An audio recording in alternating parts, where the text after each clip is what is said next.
Hey there friends, in this video I'm going to be showing you how you can use Google Flow to build your videos using frames.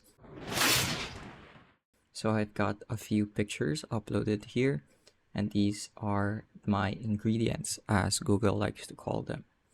So you can choose the video option here in the prompt box, and you can have two selections, or you have two modes, frames and ingredients.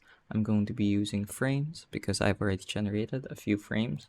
And what this is it basically allows you to set the starting and the ending frame. So you can see that here.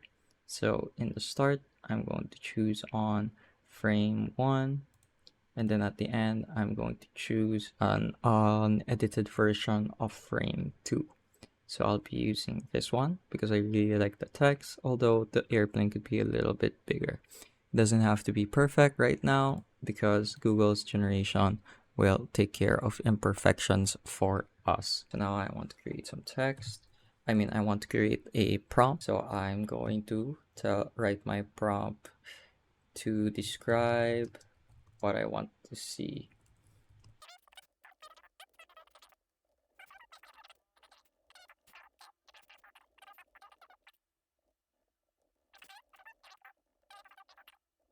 There we go. I've written a short prompt and I gave the AI a very detailed description of what I want to see. So another quick tip is when writing prompts for these videos, you can also include camera instructions, like what you want the camera to do. So there's a quick tip for writing these prompts. You can also include the type of shots and movements you'd like the camera to do. So I'm pretty satisfied with this prompt for now. So I'm going to go ahead and click send, and I'm going to give the AI a couple of minutes to generate the finished product.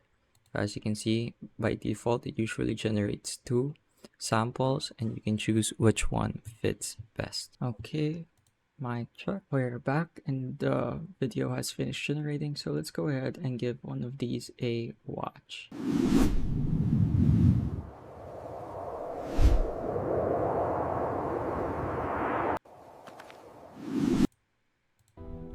And this one.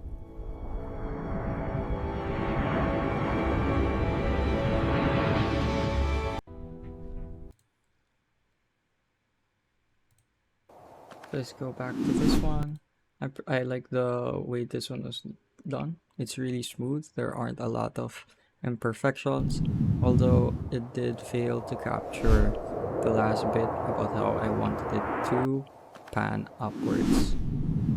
The other video generated did a better job of panning upwards, but there were a lot more imperfections that I could see. Although overall, I'm pretty satisfied with these products. It wouldn't take much to fix them up, and this is a good starting point for the video I want to do and that I have in mind. So that's it for this video. I hope I was able to teach you something new and something useful. That's how to use the frames mode in Google Flow's video generation. I hope I was able to help out, teach you something new and something useful. And as always, thank you for watching.